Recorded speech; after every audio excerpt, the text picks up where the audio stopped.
بسم اللہ الرحمن الرحیم نحمدہ ونصلی ونسلم علی رسولہ الکریم اما بعد۔ یہ آج میرے بھائیوں تیسری قسط ہے ہماری اور تیسرا دن ہے، جو عنوان ہے کہ مصائب و حوادث کے جو شکار ہیں لوگ،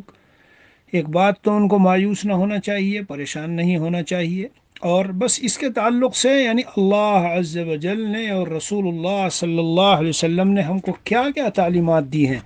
تاکہ وہ اگر ایک مومن موحد ایمان والے کے سامنے رہے تو پھر بے چین تو بہرحال نہیں ہوگا، بے چین نہیں ہوگا، اس کا حل تلاش کرے گا۔ تو آئیے آج میں ذرا ایک اجمالاً ایک خاکہ پیش کرتا ہوں کہ جو عام متن خطوط میں ہمارے پاس بہت سے احباب اور اخوات یعنی بھائی بہنوں کی طرف سے جو مسائل اور مشکلات آتی ہیں، ان کا ایک مختصر سا جائزہ پیش کرتا ہوں، اور پھر وقت رہا تو میں دعوت غور و فکر دوں گا آپ لوگوں کو۔ یعنی ان سب احوال کے بعد اب میں جو کچھ عرض کروں گا اس کا خلاصہ یہ ہوگا کہ ہم غور و فکر کریں کہ جن گناہوں پر یہ سب کچھ سزائیں اور یہ سارے حالات ذکر ہوئے، کہیں ہمارے اندر وہ تو نہیں ہے۔ تو آئیے ذرا سا جائزہ لے لیں میرے عزیزوں، میرے بھائیوں۔ ایک تو آج بہت بڑی تعداد لوگوں کی ایسی ہے کہ جو ٹینشن میں ہے، ڈپریشن، اداسی، بڑی عجیب مایوسی کسی زندگی ہے،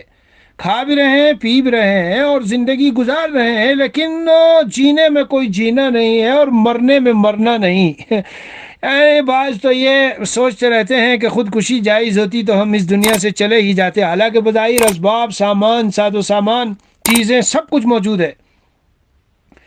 مگر ٹینشن اور ڈپریشن اور عجیب قسم کی مایوسی اور اداسی کی کیفیت میں رہتے ہیں جی۔ کبھی کچھ ذرا سی کوئی ادھر کی بات آئی، ادھر کی بات پیش آئی اور ذہن کو لگ گئی، بس نیند اڑ گئی ان کی۔ بہت سے لوگ بیچارے قرضوں کے بوجھ میں ایسے دبے ہوئے ہیں کہ وہ ان کی روزانہ صبح و شام کی مالی شکایات، اور اس کی وجہ سے پھر وہ اپنے ذہن پر ایک بوجھ لیتے ہیں، اولاد کو کیسے پالوں گا، کیا ہوگا، میرا ذریعہ معاش تنگ ہے، میرے پاس نہیں ہے، مطلب اس طرح کی سوچوں اور فکروں میں پڑھ کر پریشان رہتے ہیں۔ اور میرے بھائیوں، اسی طرح آج کل ایک بڑی تعداد ایسی بھی ملے گی کہ جن کے گھروں میں بیماریوں نے ایسا ڈیرا ڈالا ہے کہ ایک ذرا ٹھیک ہوتا ہے تو دوسرا، اور دوسرا ٹھیک ہوتا ہے تو تیسرا، یا ابھی ہاسپٹل سے نکلے تو دوسری کوئی بیماری لگ گئی، دوسرے کو جانا پڑ گیا، اور اس طرح سے خلاصہ یہ کہ ایک نہ ختم ہونے والا سلسلہ ایسا لگا ہوا ہے کہ اس کی وجہ سے آئے دن ہاسپٹل میں آؤٹ ان، یہ بھی ایک پریشانی کا سبب ہے۔ تو لوگ پوچھتے ہیں کیا کرنا چاہیے، کیا پڑھیں ہم، اور کیا صورت ہو اس کی جو اس قدر تکلیفوں میں ہمارا گھر سارا چل رہا ہے۔ اسی طرح میرے بھائیوں، آپس میں اختلافات، بھائی بھائی کا دشمن، یعنی قریبی سے قریبی رشتہ دار، پڑوسی، تعلق والے، خاندان والے، اقارب، اعزا، شوہر، بیوی، ان میں آپس میں ایسی عداوتیں، لڑائی اور جھگڑے کے دل بالکل پارا پارا ہیں، چورا ہے ایک دوسرے کی طرف سے۔ عید آئی، خوشی آئی، غمی آئی، جی کسی کی موت ہوئی، کوئی شادی بیاہ ہوئی تو مل لیے سرسری طور پر اوپر سے، لیکن اندر سے دونوں ایک دوسرے کے خلاف ایسے بھرے ہوئے ہیں کہ یعنی مارے کینہ کے اور ناپسندیدگی اور کہنا چاہیے عداوت جو اندر دلوں میں ہے، اور بغض جو بھرا ہوا ہے، اس کی پھٹے جیسے اندر سے دل پھٹا جا رہا ہے۔ یہ بھی ایک قسم کا عذاب ہے۔ بہرحال میں آپ کو صرف ابھی ذرا احوال بتا رہا ہوں۔ اسی طرح ایک بڑی تعداد آپ کو ایسی بھی ملے گی کہ جن کے گھروں میں ان کی اولاد بے شادی شدہ بیٹھی ہے، تو وہ اسی کی وجہ سے اس کو دماغ پر ایسا بوجھ بنا کے ٹینشن میں اور پریشانیوں میں ہے، رات دن وہی فکر ان کو کھائے جا رہی ہے۔ سب کچھ ساز و سامان، اسباب راحت سب کچھ ہوتے ہوئے سکون نہیں مل پا رہا ہے، اور نتیجہ یہ ہے کہ یعنی کبھی تو تنہائیوں میں بیٹھ کے رونا، اور کبھی جو ہے اپنی بچی ہی کو جو دل میں آئے تو کہنے لگنا، اور گویا کہ جیسے ایک حواس باختہ انسان، یہ کیفیت بنی ہے۔ اور میرے بھائیوں، کیا کیا میں عرض کروں، جو کچھ حالات میں لکھا ہوا روزانہ آتا رہتا ہے کہ اولاد بھی ہے اور سب کچھ ہے، ظاہری ماشاءاللہ اللہ نے دیا ہے، لیکن اسی اولاد نے ناک میں ایسا دم کر دیا ہے کہ وہ یعنی منہ دکھانے کے لائق نہیں، اور مطلب اتنی تکلیف میں اولاد سے ہے کہ کبھی کبھی تو زبان سے نکال ہی دیتے ہیں کہ کاش تم سے، تمہارے ہونے سے تو نہ ہونا اچھا تھا۔ اور کبھی کبھی زبان سے بد دعا، حالانکہ بد دعا اولاد کو ہرگز نہیں دینی چاہیے میرے بھائیوں، بد دعا اولاد کو ہرگز نہیں دینی چاہیے۔ اگر وہ بد دعا جب لگ جاتی ہے نا تو لگنے کے بعد پھر خود چاروں طرف پریشان پھرتا ہے، فلاں نے تعویذ کرا دیا، فلاں نے یہ کر دیا ہوگا، اور اس نے یہ کر دیا۔ یعنی ان سب کا نچوڑ اور خلاصہ، مختصر نچوڑ اور خلاصہ اور لب لباب یہ ہے کہ ذہنی طور پر سکون اور قلبی اطمینان جس کا قرآن میں ذکر ہوا، الا بذکر اللہ تطمئن القلوب، اللہ تعالیٰ کے دین میں آ جاؤ تو دلوں کو اطمینان ملے گا۔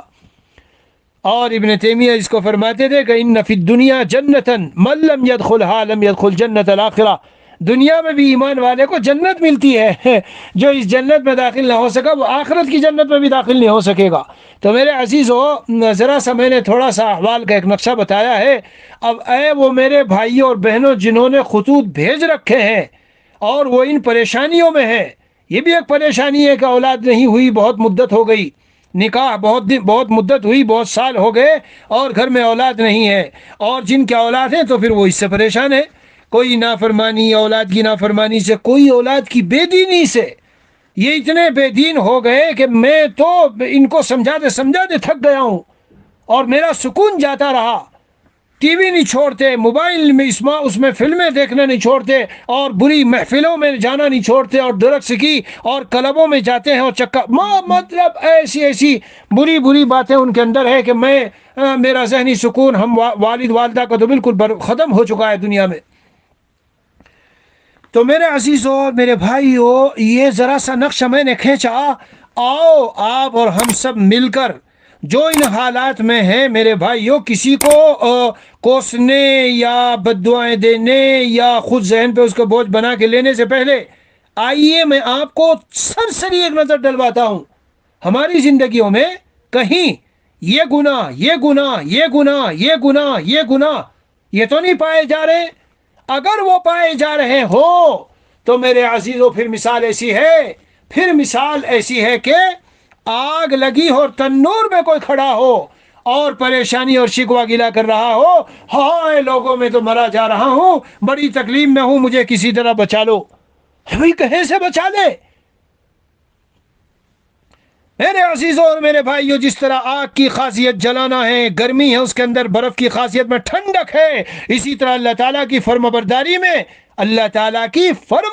میں خصوصیت ہے کہ دنیا اور آخرت میں چین، سکون اور جنت والی زندگی کا مزہ، اور اللہ کی نافرمانی میں یہ خاصہ ہے۔ اللہ کی نافرمانی میں ایسے ہی یہ خاصہ ہے جیسے آگ کے لیے گرمی اس کا خاصہ ہے، اور سورج جب نکلتا ہے تو روشنی ہوتی ہے، اور جب رات آتی ہے تو اندھیرا ہوتا ہے۔ اللہ عز و جل کی نافرمانی اور بغاوت اور اس کے احکام کو توڑنا اور چھوڑنا، اس کا بھی یہ خاص اثر ہے جو پورا ہو کے رہتا ہے۔ کون سا اثر کہ اس دنیا میں رہتے ہوئے بھی اللہ سکون کو چھین لیتے ہیں، چاہے وہ بیماریاں ڈال کر ہو، اختلافات ڈال کر ہو، اولاد کو نافرمانی بنا کر ہو۔ قرآن کریم میں اللہ تعالیٰ نے صاف اعلان کیا، قل هو القادر على ان يبعث عليكم عذابا من فوقكم او من تحت ارجلكم او يلبسكم شيعا ويذيق بعضكم بأس بعض۔ پیارو، قرآن سنا رہا ہوں، سنو میری ماں اور بہنوں، سنو، ہمارا خالق و مالک اللہ اعلان کر رہا ہے کہ اے میرے محبوب نبی پیغمبر، امت کو اپنی یہ بتاؤ کہ میں اس پر پوری قدرت رکھتا ہوں کہ تمہارے اوپر عذاب بھیجوں اوپر کی طرف سے۔ بیوی کو شکایت ہے شوہر سے،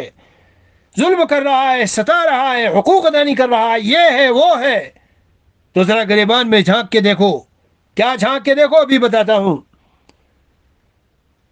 شوہر کو پریشانی ہے کہ بیوی کی وجہ سے میں رات دن بہت زیادہ تکلیفوں میں ہوں، گھر میں آتا ہوں تو الجھن کا شکار ہوتا ہوں، اور اولاد نے بھی میرے ناک میں دم کر رکھا ہے، تو وہ بھی ذرا گریبان میں جھانک کے دیکھے۔ اللہ تعالیٰ کبھی اس طرح عذاب بھیجتے ہیں۔ اسی طرح میرے بھائیو، اس آیت کے اندر ظالم حاکموں کا مسلط کیا جانا ہمارے اوپر، اللہ تعالیٰ کو کیا یہ قدرت نہیں مسلمانوں کہ اللہ تعالیٰ گردن توڑ کے مروڑ کے زلزلہ بھیج کے ان سارے بڑے بڑے کافر سرغنوں کو وہیں دفن کر دے اور بڑی بڑی عمارتوں کے اندر ان کے اوپر اس کو گرا کر وہیں ان کا ستیہ ناش کر دے اور ختم کر دے؟ یا اتنا رعب اور خوف ان پہ طاری ہو کہ وہ تمہارے طرف بڑھتے ہوئے بھی کانپنے لگے؟ جیسا کہ تاریخ نے اسی سال ایک ملک ایسا ہوا ہے، ایک ملک میں اللہ کے خاص بندوں سے کافروں کے دلوں میں جو رعب بیٹھا، جو خوف بیٹھا، ساری طاقتیں ہونے کے باوجود اور اسباب و وسائل جیتنے کے سب کچھ ہونے کے باوجود ایسا دم دبا کے ڈر کے خوف کے مارے بھاگے۔ اللہ تعالیٰ تو قادر ہے۔ مسلمانوں، میرا بیان سننے والوں، سمجھ رہے ہو کیا کہہ رہا ہوں؟ ان قلوبنا ونواصینا وجوارحنا بیدک لم تملکنا منہا شیئا، دعا ہے، دعا۔ اس دعا میں اللہ کے رسول صلی اللہ علیہ وسلم نے ہم کو یہ پیغام دیا ہے، بتایا ہے ہمارے دل، اعضاء و جوارح، دل و دماغ، رگ و ریشہ، سارا سب کچھ، ظاہری اعضاء بدن، اے اللہ صرف آپ کے قبضے میں ہے۔ ساری کائنات میں بسنے والوں کے، اے بیوی شکایت کرنے والی تیرے شوہر کا دل، اور اے شوہر شکایت کرنے والے تیری بیوی کا دل، اور اولادوں کے اور بھائیوں کے اور رشتہ داروں کے اور پڑوسیوں کے اور حاکموں کے اور کلکٹر اور ایس پی اور ڈی ایس پی اور صدر اور وزیر اعظم اور چھوٹے بڑے سب کے دل ہائے ہے اللہ کے قبضے میں ہیں بھائیو۔ یہ میں نے دعا بتائی ہے، قرآن کی آیت بتائی، یلبسکم شیعا، اختلافات میں گروہ گروہ بنا دے اللہ تعالیٰ، اور پھر بعض کو بعض کا ذائقہ چکھائے۔ بیان سے زیادہ میں دراصل بہت سے اصلاحی خطوط کے جواب دینا چاہ رہا ہوں۔ میرے بھائیو، اب ذرا آؤ میں سرسری ایک نظر ڈلواتا ہوں۔ یہ گناہ تو نہیں ہے؟ سب سے پہلے آؤ وہ لوگوں جن کے گھروں میں بے سکونی اور پریشانی اور رات دن کے مایوسی اداسی کے منظر ہیں اور مختلف قسم کے آلہ بلا اور حالات میں ہیں، مت سوچو پڑوسی نے جادو کرایا اور اس نے کرایا۔ سب سے پہلے آؤ ہم دیکھیں کیا گھر کا ہر بالغ مرد و عورت، کیا گھر کا ہر بالغ مرد و عورت پابندی سے 5 وقت کی نماز پڑھ رہا ہے یا نہیں؟ نماز اگر چھوڑ رہے ہو تو حدیث پاک میں آیا کہ سمجھو کہ جان اور مال اور اہل و عیال کے بارے میں آیا، سب کچھ تمہارے ان پر ہلاکت ڈال دی گئی ہو ایک نماز چھوڑنے پر۔ میرے بھائیو، جب جس گھر کے اندر نمازیں ہی غائب ہے، بالغ لڑکے ہیں لڑکیاں ہیں اور وہ نماز نہیں پڑھتے، ذرا سے بہانے سے نمازیں چھوڑ رہے ہیں، اور اب تو روزے بھی کتنے چھوڑ رہے ہیں۔ روزہ جیسی، نماز جیسی عظیم عبادتیں جن پر اللہ نے حفاظت کا وعدہ لیا، اے وہ لوگوں کہ جن کے گھروں میں اللہ نے جن کو مال دیا ہے، ضابطے میں، قاعدے میں پوری حساب نکال کر زکوٰۃ نکالتے ہو؟ اگر نہیں نکالتے، پوری نہیں نکلتی، تو وہ مال ہے وہ گھر میں تباہی اور بربادی کا ذریعہ بن جائے گا۔ اور غور کرو، گھروں کے اندر تصویریں، جاندار کی تصویریں، مجسمے، اور یہ جو مختلف انداز سے آج کل تصویریں بنا کے رکھتے ہیں، اور رات دن گھروں میں تصویروں کا ایک منظر ہے، منٹوں میں اس نے اس کی تصویر کھینچی۔ اب یہ بلا ایسی آئی ہے، یہ کیمرہ اور یہ مووی اور یہ گانے بجانے اور یہ ساری اس طرح کی چیزیں کہ اس میں تصویروں کا کوئی مسئلہ ہی نہیں رہ گیا ہے۔ اگر اس کا نظام رات دن اس کو دیکھ رہے ہیں، اور فلم میں یہ لڑکا اپنے کمرے میں، یہ بیٹی اپنے کمرے میں، اور ماں باپ اپنے کمرے میں، اور اسی طرح تصویریں جب چاہی جس کی لے لی اور لے کر کے ادھر بھیجی اور ادھر بھیجی، یہ تصویر کشی کے مناظر۔ اور بڑھو، غور کرو اے گھر والوں سب، ہم نے اپنے گھر میں کہیں سے کسی سوراخ سے ہمیں زہریلا سانپ کہے گا، حرام مال کا، کیسے؟ بذریعہ سود، بذریعہ رشوت، بذریعہ اپنی بہن کی میراث یا دوسرے یتیموں کی میراث دبا کر کسی طرح سے ہمارے گھر میں یہ زہریلے سانپ سوراخوں میں سے نکل کے ہم کو تو نہیں ڈس رہے۔ اس میں آج عام ابتلا ہے، اور پھر جب آفت بلایا آتی ہے تو مولاناؤں کو اور علماء کو اور پیروں اور مشائخ کو خطوط اور فون کیے جاتے ہیں کہ کوئی تعویذ دو یا کوئی حل بتاؤ، گھر میں ان حالات میں ہو اور یہ ہے اور وہ ہے، ارے تو نے تو بہن کی میراث دبائی تھی، سود پر تیرے گھر کا سارا نظام کاروبار چل رہا ہے، جی یتیموں کی میراث دبائے ہو، اور جھوٹ اور خیانت اور دھوکہ اور مکاری کر کے تم مال گھر میں کما کے لائے ہو۔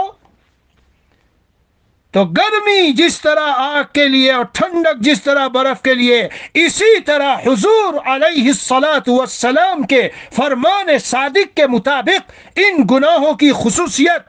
ظاہر ہو کے رہے گی۔ ظالم پہ کسی پہ ظلم تو نہیں کر دیا، کسی کی عزت تو نہیں لوٹ لی، مالی طور پر ظلم تو نہیں کر دیا، کسی کو قید میں تو نہیں ڈالا، والدین کی والدین کے ساتھ بے سلوکی، بے احترامی، ان کی عزت پامالی، ان کے حقوق کا ضیاع، ان کو ایذا و تکلیف، ان کے ساتھ بدسلوکی، بدتمیزی۔ اللہ اکبر کبیرہ۔ اے وہ بیان سننے والوں جن کے گھروں میں ایسا ہوا ہو اور وہ چاہتے ہیں کہ دنیا میں سکون دیکھے، سرور عالم صلی اللہ علیہ وسلم کا فرمان ہے کہ ظلم اور قطع رحمی اور بالخصوص والدین کے ساتھ بدسلوکی یہ ایسے گناہ ہیں کہ دنیا ہی میں آدمی کو جکڑ کے رہتے ہیں، دنیا ہی میں مظلوم کی آہ سے چھٹکارا ممکن نہیں، اور آخرت کا تو سنگین معاملہ ہے۔ تو دیکھو کسی پر ظلم تو نہیں کر رکھا، کسی کی بیٹی تمہارے گھر میں آئی، تم نے اسے نوکرانی کے ساتھ کے جیسا سلوک کر کے اس پہ ظلم تو نہیں ڈھا رکھا ہے، اور کہیں سے کسی طرح سے۔ اور میرے بھائیو سنو، غور کرو، شادی بیاہ کے موقع پر اپنے گھر میں یا خود اپنے یا کسی بھی رنج و غمی کے موقع پر رسم و رواج اور غیر شرعی کام، مووی بنانا، فلمیں بنانا، ریاکاری اور شہرت کی بنیاد پر بڑے بڑے نکاح اور بڑے بڑے ہال بک کر کے دنیا میں اپنا ڈنکا بجانے کی کوشش کرنا، خلاف سنت خلاف شریعت چیزوں کو رواج دینا، ننگا پن اور دوسری بے حیائی کی چیزیں، بے شرمی کی چیزیں مووی بن رہی ہیں، اور اسی طرح وغیرہ وغیرہ۔ یہ میں نے چند اعمال گنتی کرائے۔ داڑھی کٹا کے ہم فاسق و فاجر بن کر علل اعلان اللہ کی بغاوت کا اعلان کر رہے ہیں، ٹخنوں سے نیچے پائجامہ پہن کر اللہ کہتے ہیں نظر رحمت سے نہیں دیکھیں گے اللہ قیامت کے دن، تو دنیا ہی میں کیا نظر رحمت ہوگی؟ اور میرے بھائیوں، اللہ تعالیٰ کی نافرمانیاں کیا کیا ہیں، غور کرو۔ اے وہ لوگوں جو خطوط بھیجتے ہو پریشانیوں کے حالات کے، اگر یہ سارے گناہ اور ان سب چیزوں سے ہم محفوظ ہیں الحمدللہ، تو پھر سمجھ لو کہ یہ حالات ہمارے اوپر آزمائش ہیں۔ ان حالات سے اللہ میرا درجہ بڑھانا چاہتے ہیں، ان حالات سے اللہ چاہتے ہیں بندے بندی مجھے پکار، میں تیری پکار سننا چاہتا ہوں۔ بے چینی اور اضطراب کی حالت میں میری طرف متوجہ ہو جا، کیونکہ مجھے یہ ادائیں پسند ہے۔ غفلت ہو گئی تھی اور پورے طور پر توجہ میری طرف کم ہونے لگ رہی تھی، اس لیے حالات ڈالے ہیں۔ یہ جو غفلت کی فضا دل میں قائم ہو رہی تھی، تاکہ اس سے ہو کر بہانے سے اللہ تعالیٰ سے حالات ڈالتے ہیں کہ ہم متوجہ اللہ ہو جائیں۔ میں تو کبھی جب اولاد کی لوگ شکایت کرتے ہیں اکثر ان کو علاج تو بتاتا ہوں، لیکن یہی کہتا ہوں یہ اللہ نے ایک بہانہ ڈالا ہے، گڑ گڑا کے مانگو، رو تڑپو، اللہ کے سامنے فریاد کرو، الہ العالمین یہ تیری دی ہوئی اولاد ہے اور نعمت ہے، ہم سے ان کے سلسلے میں جو کوتاہی ہوئی ان کی تربیت میں، تعلیم میں، یہ بھی ایک گناہ ہے۔ یہ بھی سن لیں، آپ سنتے جائیں کہ بہت سے والدین چاہتے ہیں کہ بالکل میری اولاد کھٹ جیسی ایسی اللہ والی اور ایسا سب کچھ بن جائے، اور کرتے کچھ نہیں ان کے لیے۔ تو یہ اگر اولاد نے ناک میں دم کیا تو سمجھ لو من جانب اللہ کا عذاب ہے کہ تم نے ان کی تربیت میں جو کوتاہی کی تھی، تم نے تو اس کو صرف اسکول بھیجا، کالج بھیجا، ڈگریاں دلوائی، دنیا کی پہچان کرائی، میرا تو کچھ پتا آتا بتایا نہیں۔ مدرسوں میں، اللہ والوں کے پاس، دینداروں کے پاس، نیک صحبتوں میں، جماعتوں میں، خانقاہوں میں، یہاں تو تم نے بھیجا نہیں، تو اب یہ عذاب بن کے آئیں گے۔ سب تمہارے کرتوت ہیں، یہ پورا بیان نچوڑ کہیں کا نکل کے آیا وما صابکم من مصیبت فبما کسبت ایدیکم، جو کچھ تمہیں پہنچ رہا ہے سب تمہارے اعمال اور کرتوت ہے۔ تو میں نے آج تھوڑا سا اپنے بھائیوں کے سامنے ذرا حالات ڈال دیے کہ اس قسم کے حالات اور ان حالات میں ہم یہ ضرور غور کریں۔ اب کل کو میں انشاءاللہ بتاؤں گا، ہو سکتا ہے کل کے دن ختم ہو جائے مضمون، یا تو ایک دن اور حل بتاؤں گا آپ کو۔ حل، اس کا حل کیا ہے؟ ایک تو اجمالی حل ہے، وہ کیا ہے؟ دل سے توبہ کر لے۔ من لزم الاستغفار جعل اللہ له من كل ضیق مخرجا۔ کل سے انشاءاللہ تفصیل بتاؤں گا۔ وصلی اللہ النبی الکریم وعلی آلہ واصحابہ اجمعین والحمد للہ رب العالمین۔